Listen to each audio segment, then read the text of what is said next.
Hi, my name is Chris Parkhurst. I'm a documentary filmmaker, and I'm also the host of the Documentary Life podcast, a show that spans 140 episodes, has been downloaded in over 135 countries, and I've been producing for about 5 years. I decided to put each and every episode up here onto YouTube to sort of expand the audience, and as we say in the show, maybe inspire and inform some more doc filmmakers, hopefully like yourself. In the episodes, you may find some older, maybe outdated URLs, in particular any of the documentary filmmaking courses that we do offer online. If you have any questions about the URLs, simply look in the show notes on this page, here on this YouTube page, and that'll be able to take you where you need to go to. Other than that, I hope you enjoy the show, and it's great to have another listener to the Documentary Life. Have a great day. Microphone check, 1, 2. XCC, hello and welcome. XCC, hello and welcome. 1, 2, 3, 4, 5, 6. She sells seashells by the seashore. She sells seashells by the seashore. There we go, rolling. There's a reason that documentary does better in crowdfunding. And one is it's sort of more native to what documentarians do. And two, because usually there is an audience built in, certainly in social issue documentaries, but also just when you're focusing on, one sport or one business or whatever, you sort of have a natural group of people who are going to be interested in getting it seen. There's a really common misconception about how to be a filmmaker on social media, and people think that it is about being on there to tell your audience what you're doing or about your project. It's not. It is about using social media to create space for your audience to talk to one another. Hello and welcome to The Documentary Life, a show that sets out to inspire and inform you on how to best live and lead your own documentary life. I am your host, Chris G. Parkhurst, and this is episode number 70. And it is brought to you by Barong Films, proud creators of documentary film, the Documentary Life podcast, and the Documentary Academy, our industry-changing A to Z documentary filmmaking program that will transform you into the documentary filmmaker that you've always wanted to be. Find out more at thedocumentarylife.com/academy. In last week's episode, we talked about the 5 common funding options for documentary filmmakers. If you haven't listened to it yet, I'd highly recommend going back and listening to the show, since among other things, we had a conversation with Carol Lee Dean, who is the person behind both the podcast and the very well-known book, The Art of Film Funding. Among the options that I briefly discussed in my segment was crowdfunding, a term that, approximately 99.9% of you doc lifers are either quite familiar with or have direct experience with yourselves. As many of you listeners to the show probably know, Steph and I have successfully run 2 crowdfund campaigns ourselves on our films Journey to Kathmandu and Elvis of Cambodia. One was for DVD production and distribution, and the other campaign was for production funds, and that was, of course, is for our current project, Elvis. We ran both of these through Kickstarter, since at the time, Kickstarter really seemed to be the most recognizable crowdfund platform that was out there, although Indiegogo was pretty known at that point. But I think that we kind of liked the all or nothing challenge of a Kickstarter. For Elvis, we even went down and set up shop in Long Beach, California for nearly 6 weeks, and we drove our campaign full time from down there. Long Beach, California happens to be the biggest Cambodian refugee population in the U.S., so it seemed like a logical place to run our campaign from, as well as really start shooting some interviews. The experience was fantastic, and we learned a ton. And honestly, we even gave consultation to a few filmmakers afterwards who would end up running crowdfunding campaigns themselves. We knew the game of crowdfunding pretty well. And among other places in the podcast, you can find out about some of our crowdfunding experiences by going back into the TDL archives and listening to episode number 14, which was entitled How to Run Your Kickstarter Campaign. But the last time we ran a crowdfund campaign at this point was nearly 4 years ago. And that's a lifetime when it comes to the world of independent filmmaking, not to mention crowdfunding. much has transpired during that period of time. And truthfully, I don't think Steph or I would feel quite as confident counseling people on running their crowdfund campaigns, at least not at the time of recording of this podcast. Sure, the basics are still there. It's important to be using your social media strategy well before your campaign. It's important to be building an audience for your film beforehand, right? Yes, and you want to be smart and creative with your crowdfund rewards. But the thing is, nowadays, there are more attractive, maybe even more appropriate crowdfunding platforms that are out there for the documentary filmmaker, not the least of which is something like Seed and Spark. Honestly, if I were to run a campaign now or anytime soon, Seed and Spark is probably the first place I'd consider. It's literally built for the filmmaker crowdfunder. And because of this, filmmakers are the ones behind the platform, and they've made it about so much more than simply running a crowdfund. But hey, I'm not the one who can best tell you about the virtues of a Seed and Spark. I'll leave that to the founder and CEO herself, Emily Best, who will be coming on the show in just a few short minutes. And where I'd normally devote a segment led by myself before getting into our documentary industry guest segment, I don't think I'll be doing that today. Emily has too much to offer you doc lifers, so we're going to head straight to that segment for the duration of today's episode. But before I do that, I do want to give a quick shout out of support and praise to fellow doc lifer by the name of Josh Davidsburg.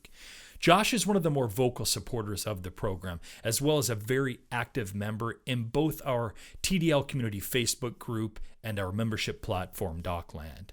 And while I don't normally do this on the podcast, I do want to mention that Josh is finishing up on a crowdfunding campaign of his own on his documentary Queen of the Capitol. In fact, at the time of this episode, I think that he's literally down to the final hours of his campaign, which coincidentally he's been running through Seed and Spark.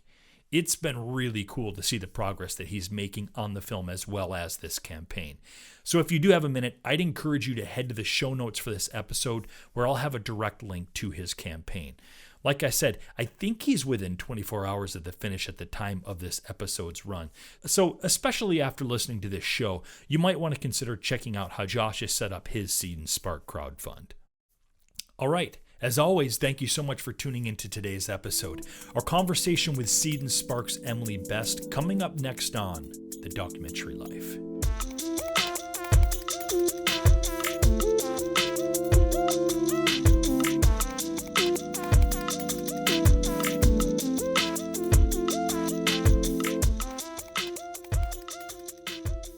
If you're anything like me, you appreciate a good checklist. I've got all kinds of checklists in my life.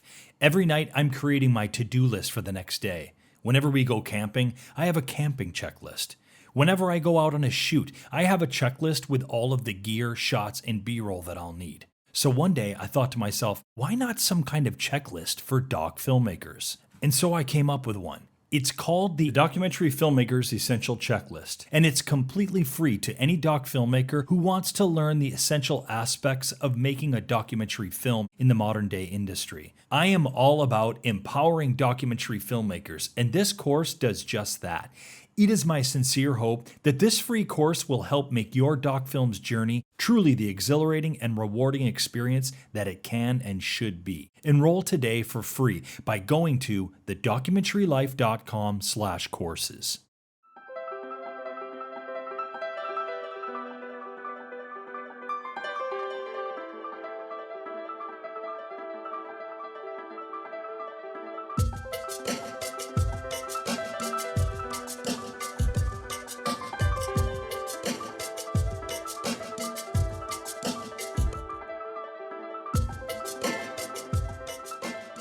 I'm happy to announce that we have Emily Best, CEO and founder of Seed and Spark, on today's program.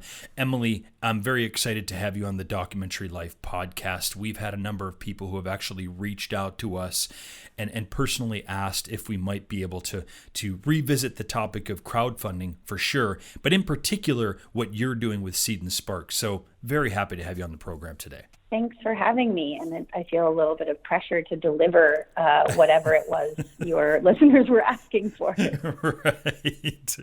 In the research that I've done, Emily, you seem to have taken a particularly circuitous route to film and to Seed and Spark. It's great. It's great. Yeah. Anthropology degree, studied jazz singing in Barcelona. You've run restaurants in California. There's a bunch that has happened here that has transpired in your life.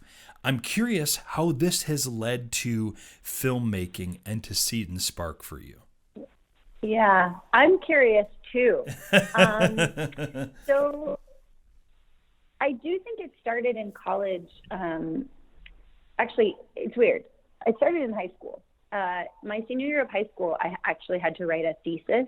I was in an international baccalaureate program in this public school, and it was so insanely rigorous. And we had to write a thesis. And I was 17 or 18, so I was like obsessed with tattoos and piercings. But I started digging into kind of the culture behind that, and it fueled this interest, and that would actually grow throughout college. And I ended up writing my college thesis about this thing that was happening on the internet in 2001 that looked like it was maybe a social network.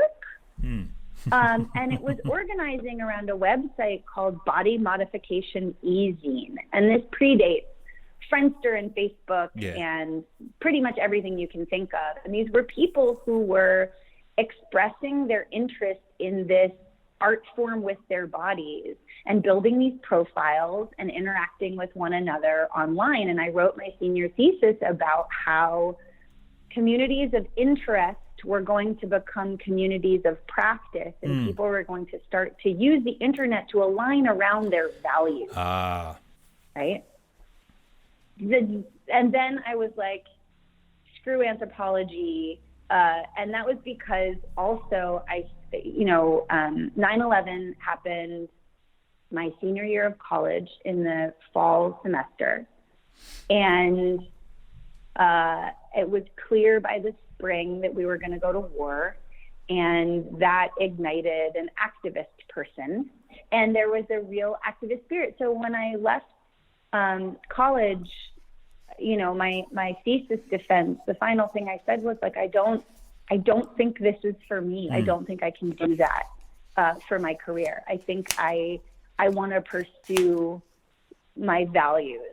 So I fled to Barcelona, and I enrolled in a jazz conservatory just to prove how tough I was. And I studied music there. I lost my voice, so I couldn't really continue to pursue. That was my instrument. I landed in New York in 2008.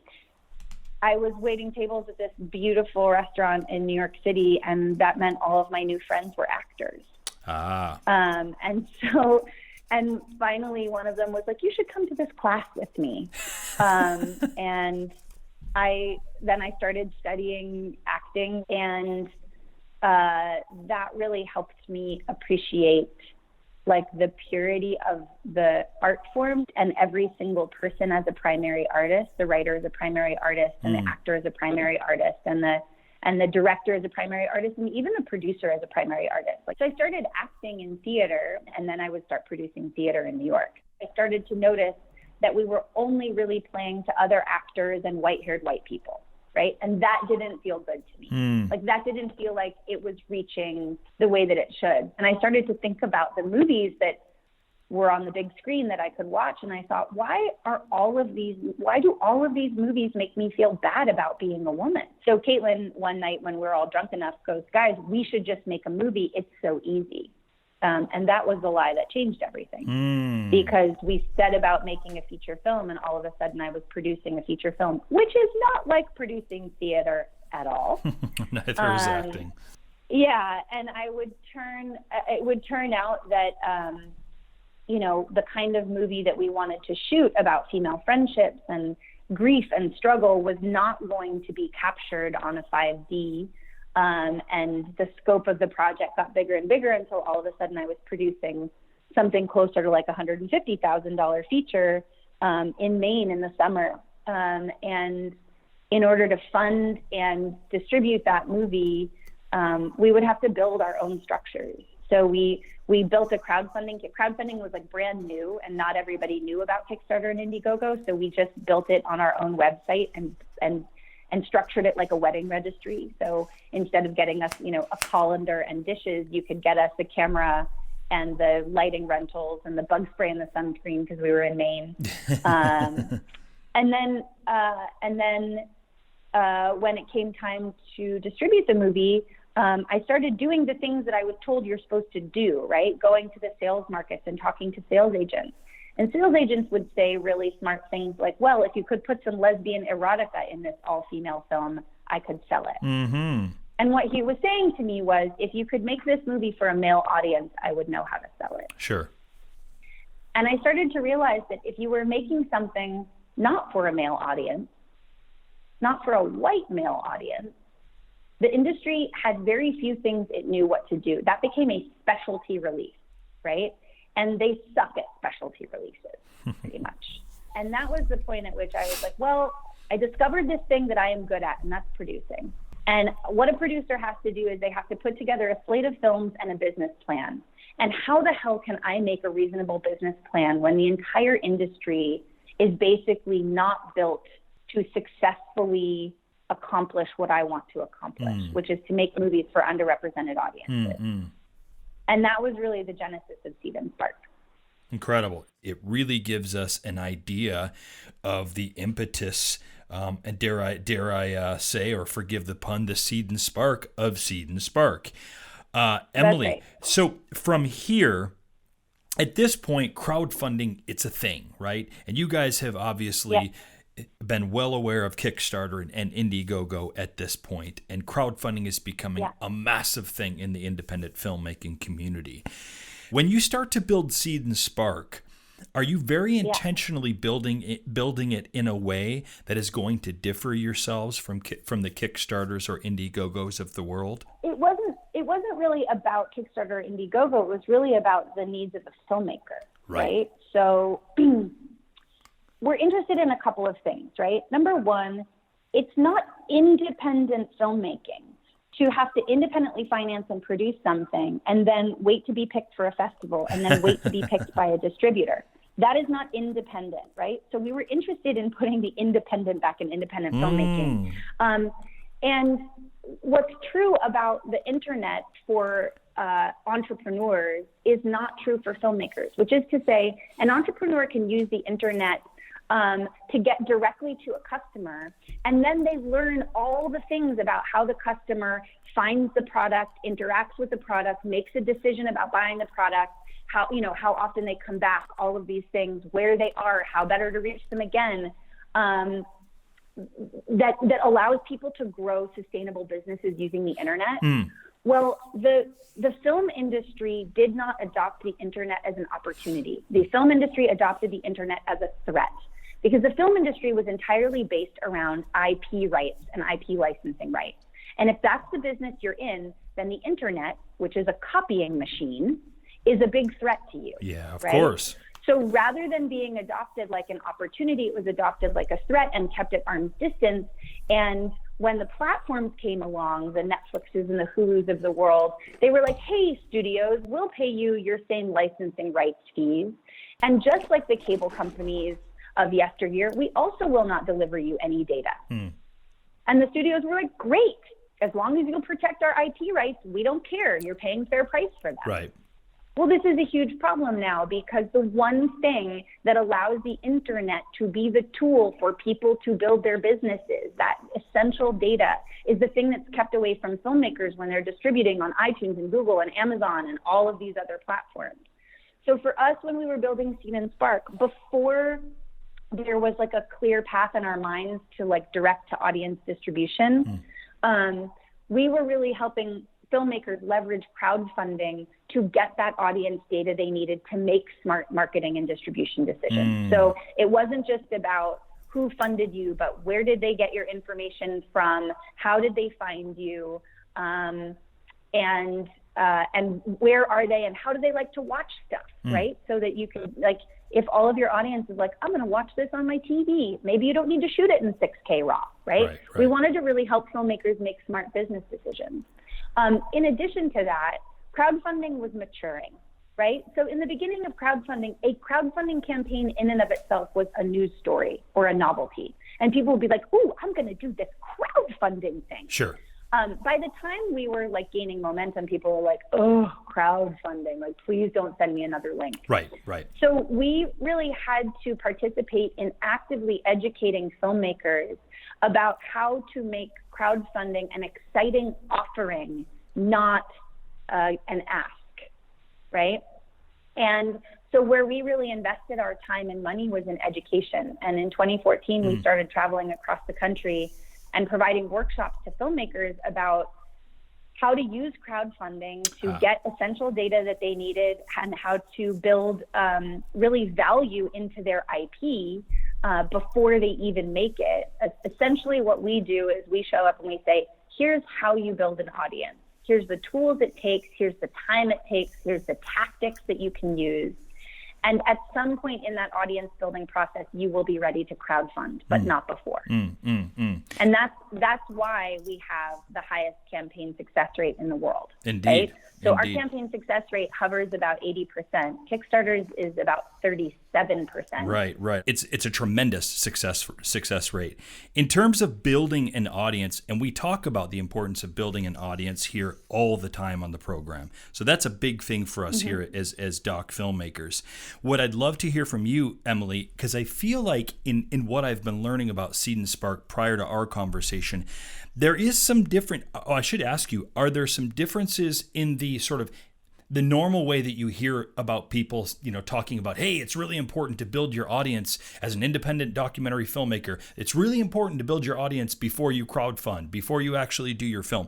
What is there a difference in your approach to it? And now I understand the educational component, of course, but do you feel like with Seed and Spark, you guys, some of your messaging is a little bit different in terms about building your audience and how to do it? Okay. Yeah. Look, when you submit your project to the website to build your crowdfunding campaign, there are 2 rounds of feedback that you get from our team. There we go. And the first one, our team will assess, like, where are you with your social media channels and your email list versus your stated like financial goals. Yeah.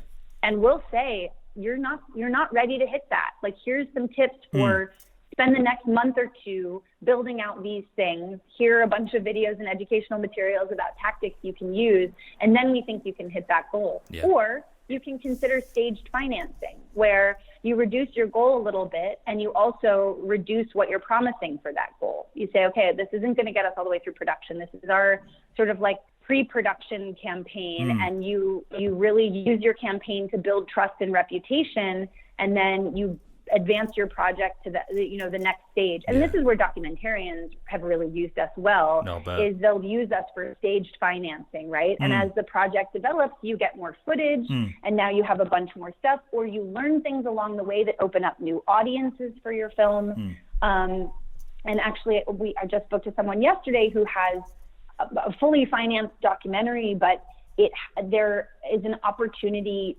to offer something to audiences. It's a really cool art poster with like a famous artist that will allow them to fund community screening. So something that a distribution company would like never, because they'd be nonprofit community screening, and it's something that like they would have to finance somehow.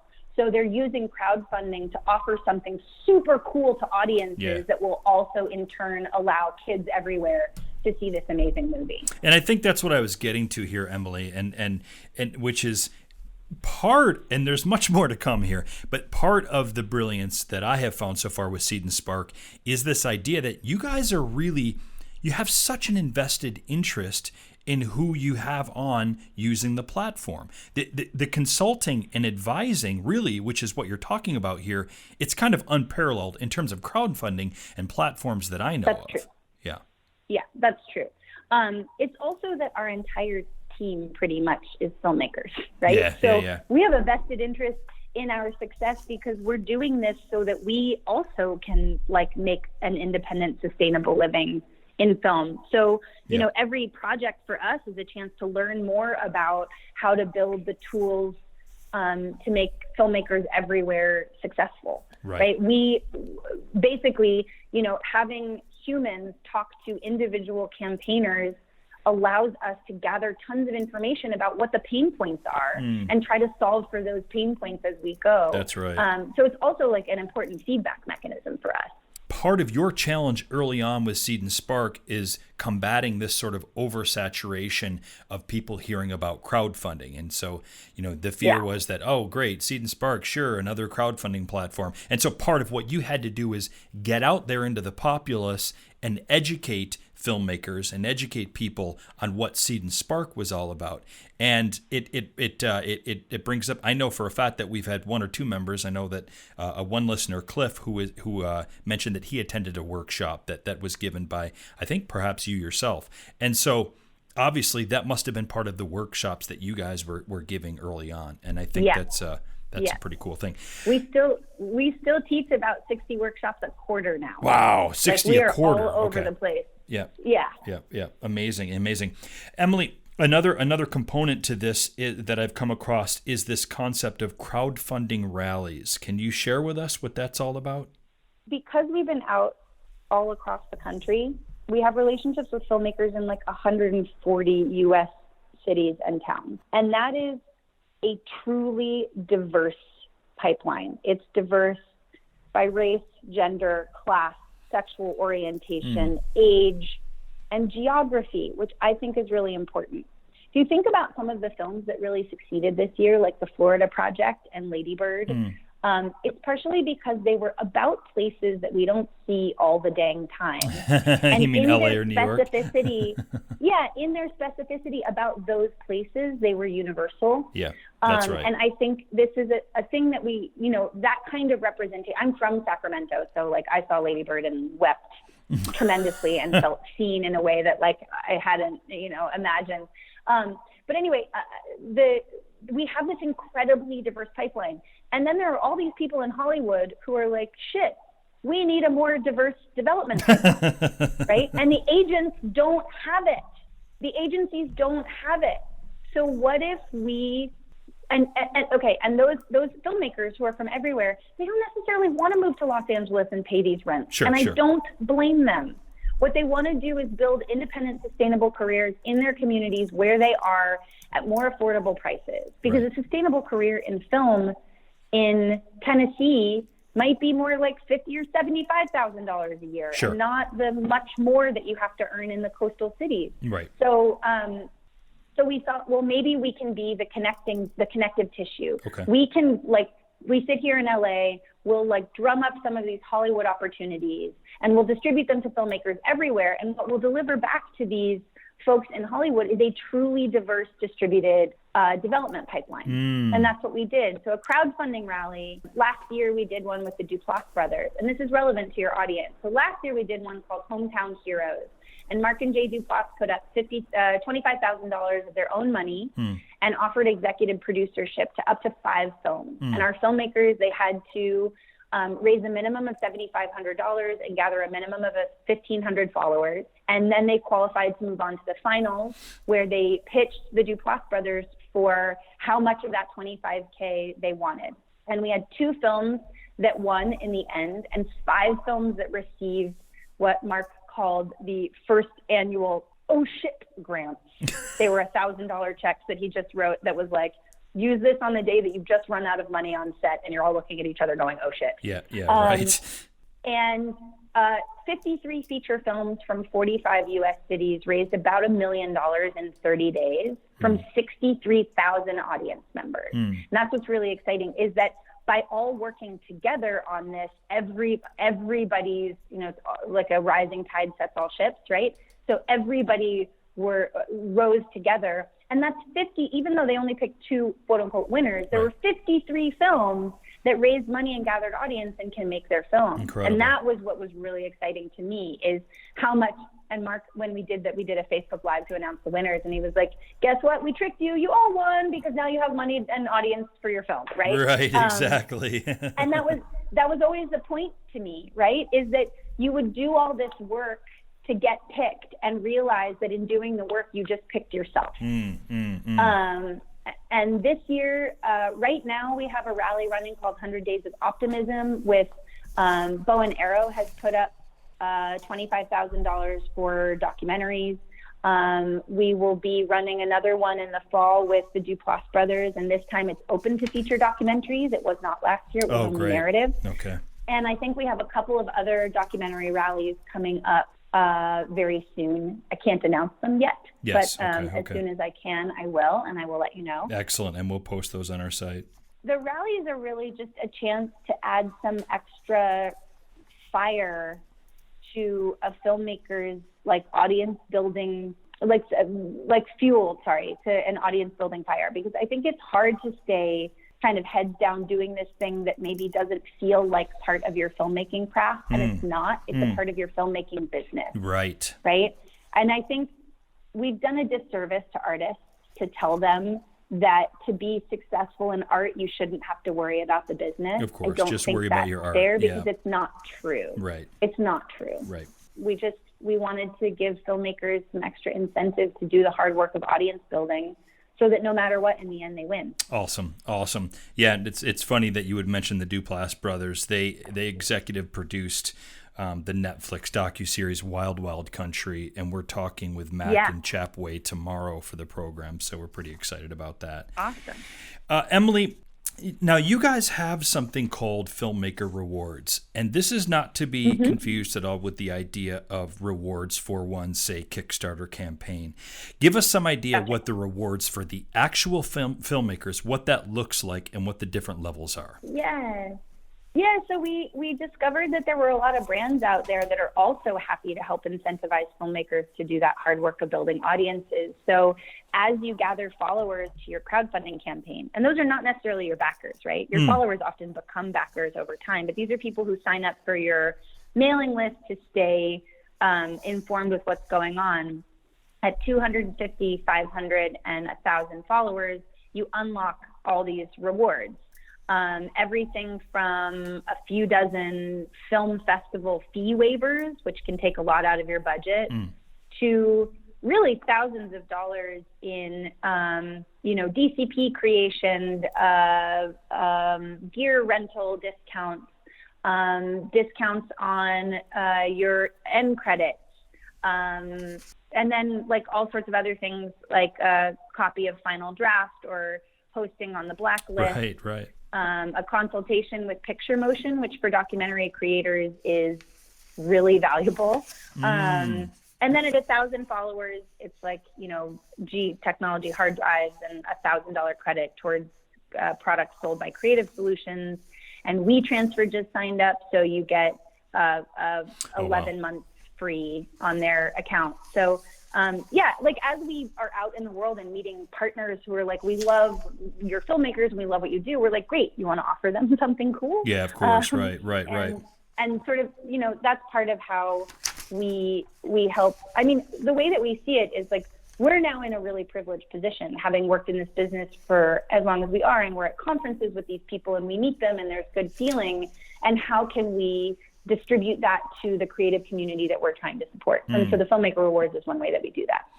And Emily, what is the percentage that Seed and Spark takes from a crowdfunding campaign? How does that work for you guys? Yeah, so we're just like everyone else. We take 5%, except that I think it's only on Seed and Spark. Your backers can cover your fee on your behalf. Thank you. I was hoping you'd bring that up. And so the average that our filmmakers actually pay is under 2% in site fees. Awesome. Say a backer comes on and they have the option, whether it's a button or what have you, they have an option to have that fee covered. What is the success rate on that? Do you guys know? It's funny. It's actually quite a bit higher for documentaries. Oh, wow. It's in the 60 to 80% for documentaries. It also varies a little bit by gender. We kind of notice that women do a little better getting people to cover their fees. Yeah. And so it ranges, but some people end up paying very, very, very minimal fees. It's pretty great. But really, on average, it's under 2%. Okay, awesome. Emily, now let's talk about the distribution aspect to Seed and Spark. Obviously, this is yet another thing that really differs from certainly other crowdfunding platforms, but really is a unique thing in what you guys are doing with Seed and Spark. What does the distribution platform, what does it look like? How does it work? Who's the consumer? Who are the subscribers? How does all that work? Sure. So it's brand baby new. And the reason that we did it is we want to be able to deliver as much information about who's watching as we can. And we are not even close yet to where we want to be. So it's still very much in beta. The subscribers are people who are really curious about the world. They tend to be, we call them curious problem solvers. So these are people who are like out there looking for the stuff that they're really interested in. Their tastes range wildly. So from month to month, the most watched films are not necessarily connected at all. And the way that it works is, you submit your film to our head of acquisitions, and he watches it. And we program very intentionally and intersectionally. We program things called playlists to make it easier for audiences to find stuff by what they're interested in. Right. And we pay like just about the highest royalties you can get paid. So by way of comparison, if you have a feature film that's 90 minutes, on Amazon Video Direct, you'll get paid about 9 cents for a completed view. And on Seed and Spark, you'll get paid about $20 for Good a Lord. completed view. Amazing.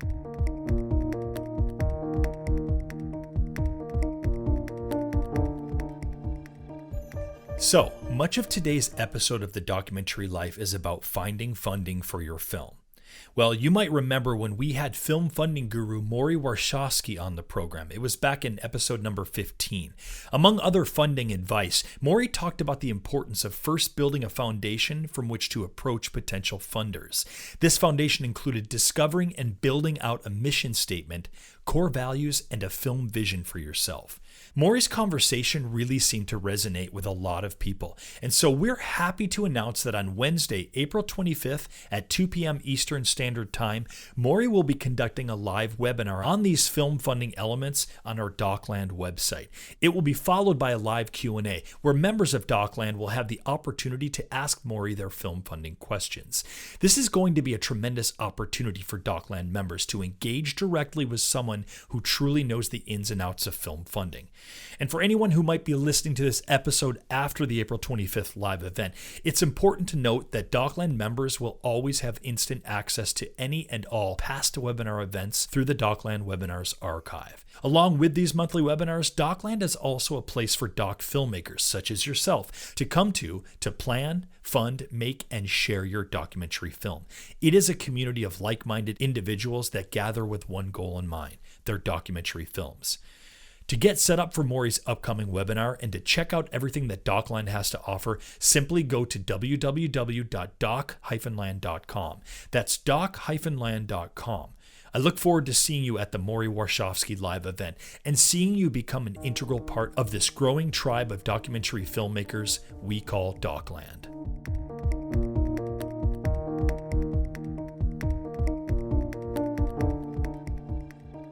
What I would love to have a little bit more clarification and understanding of Emily is the people that are subscribing.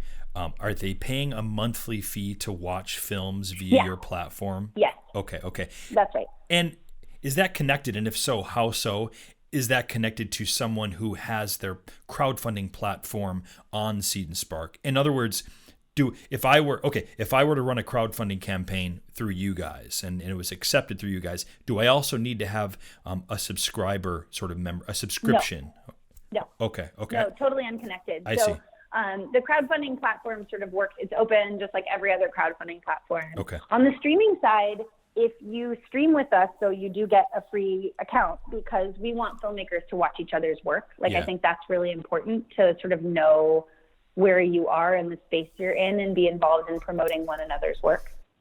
In terms of tips for a crowdfund campaign, what are some of the biggest mistakes that you're seeing people make when they're running their crowdfunding campaign? It's all in the preparation. So what we see is people want to just get the crowdfunding because they feel like it's going to be a painful process. And so they try to sort of reduce their interaction with it. So they just get it over with. And that's the most excruciating way you could ever run a crowdfunding campaign. It doesn't mean you can't be successful, but your chances of success in that case are very, very low.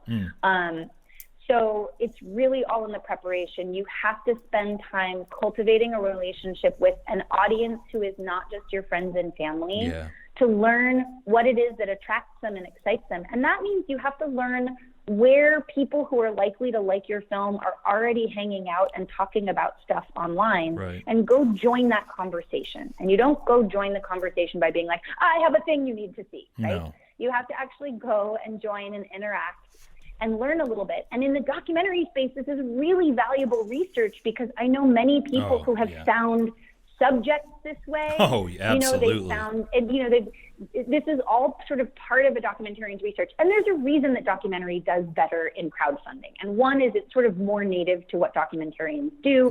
And two, because usually there is an audience built in. That's right. Certainly in social issue documentaries, but also just when you're focusing on, one sport or one business or whatever, you sort of have a natural group of people who are going to be interested in it's a natural in, absolutely, to that community. Yeah, but that work is so important. It is. And the other thing is really being prepared with a team. This is something people will say, oh yeah, my friend said they would help. That's not enough. And we've seen that enough times where we're like, that friend who said they would help meant they would tweet once. Yeah, exactly. So the same way that you put your team together around your film, you need a team around your crowdfunding campaign. When I did the crowdfunding campaign for Fuck Yes, which is the web series that I make, with a group of 9 women, all 9 of us were working. We divided and conquered because we all had full-time jobs, right? So everyone who was working on the series also worked on the campaign. Why? Well, we don't get to make something if the campaign isn't successful. All of us benefit from the audience building that goes into it because that means all of us are likelier to have our work seen. So I think it's important if you're planning to crowdfund and you're bringing on your filmmaking team to be really clear about your expectations of their participation in the crowdfunding campaign because it's good for everyone if you're doing it as a proper audience building campaign. When Steph and I ran our campaign, I'm sorry to say it was a Kickstarter. When we ran our campaign You're forgiven. Yes, thank you. This was before we knew of Seed and Spark.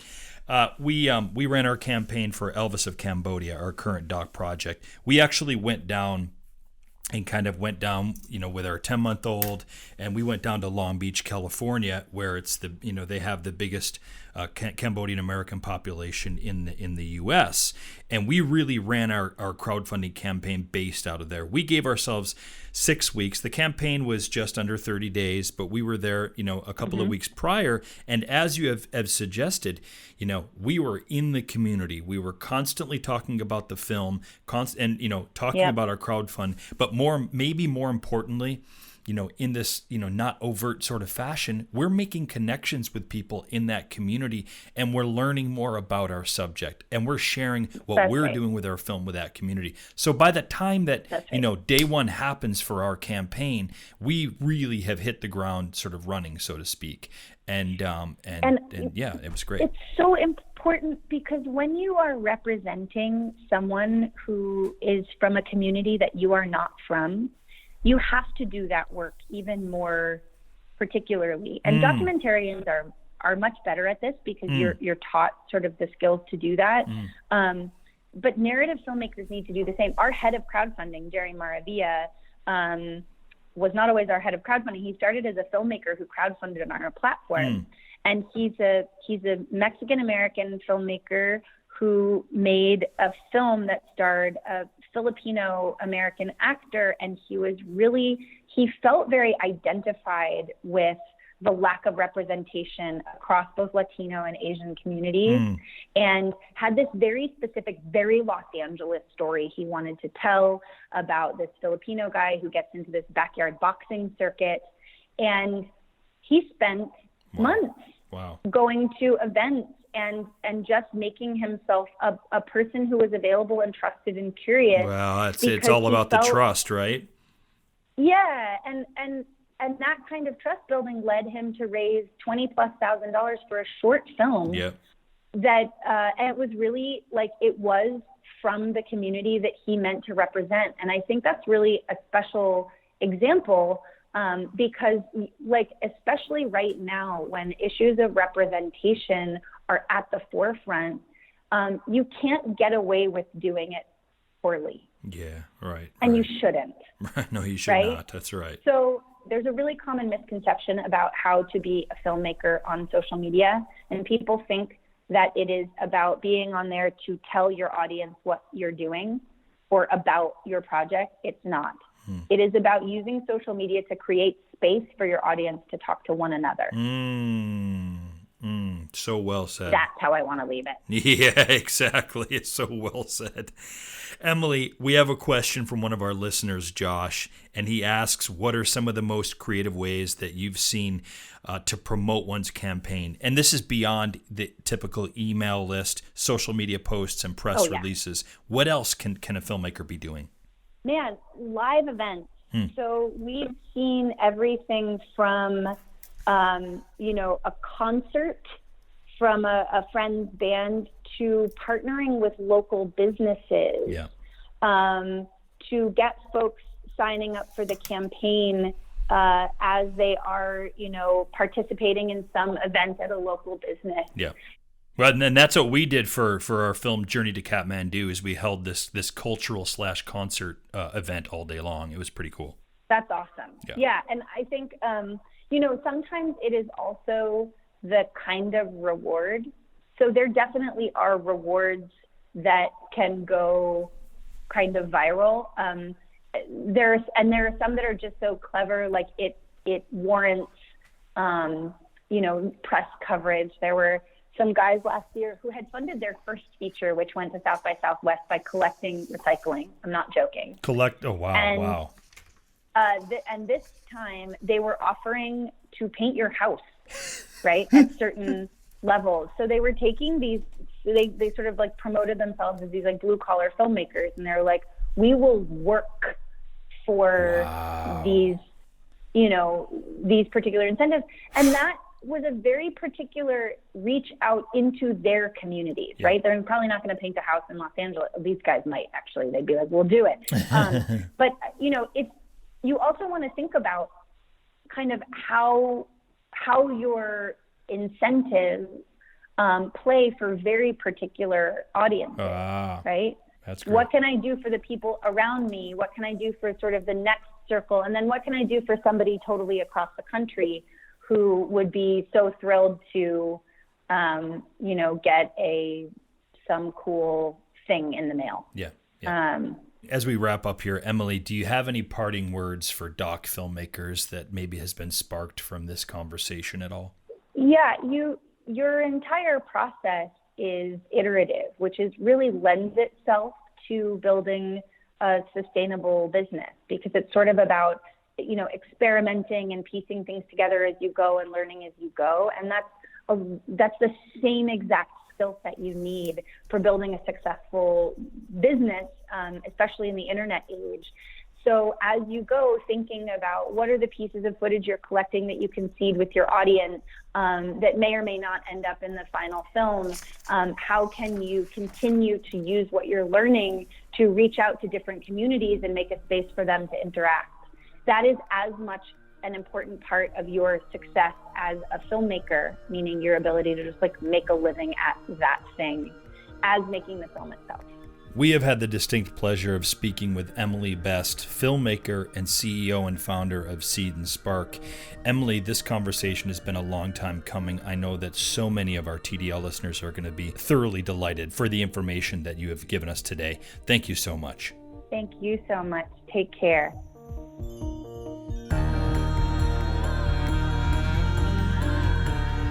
Don't forget, if you're interested in a guide to help you navigate the fundamental aspects of doc filmmaking, the things that every doc filmmaker should know, then get our free doc filmmaking course, The Documentary Filmmaker's Essential Checklist, by going to thedocumentarylife.com/courses. Thanks again for listening, and we'll see you next episode.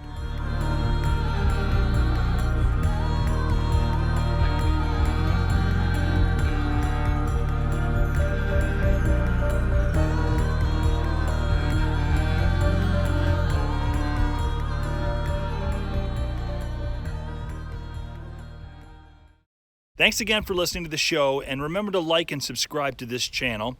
Also, remember, for any of the URLs that may or may not be outdated and you want to get the most up-to-date information, perhaps for the documentary filmmaking courses, for the blog, for other episodes, just go ahead and check in the show notes below on this YouTube page, and that'll give you the correct URLs to use. Thanks again. Have a great day.